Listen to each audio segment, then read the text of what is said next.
The Adventures of Fiona by Lunar Irradiance. Monday morning, I waited for my bus listlessly. After a few minutes, the bus arrived and I entered it. I sat in my usual place, feeling very tired. I leaned back. Suddenly, I felt myself in another world. Everything around me was dark. All of a sudden, I saw a bright light coming towards me. As it came closer, the glow around it slowly faded. Then, a soft sound emerged from it. I was astonished.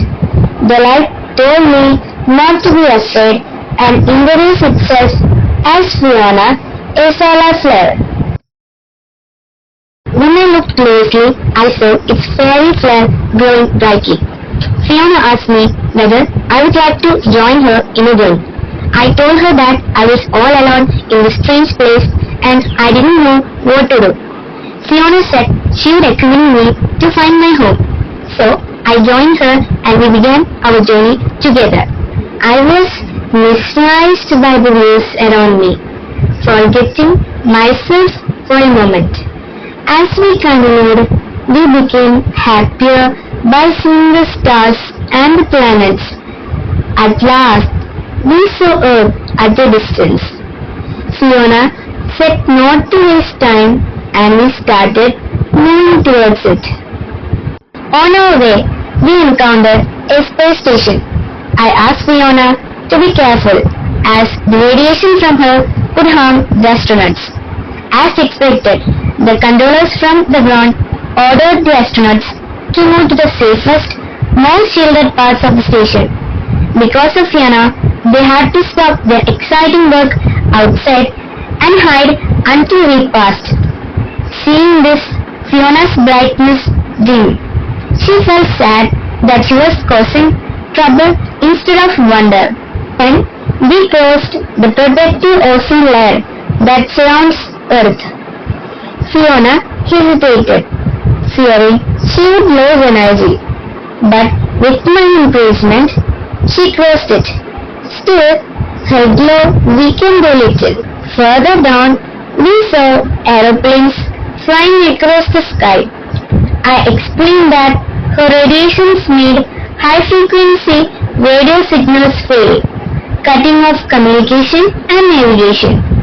The pilots quickly changed their paths to avoid danger.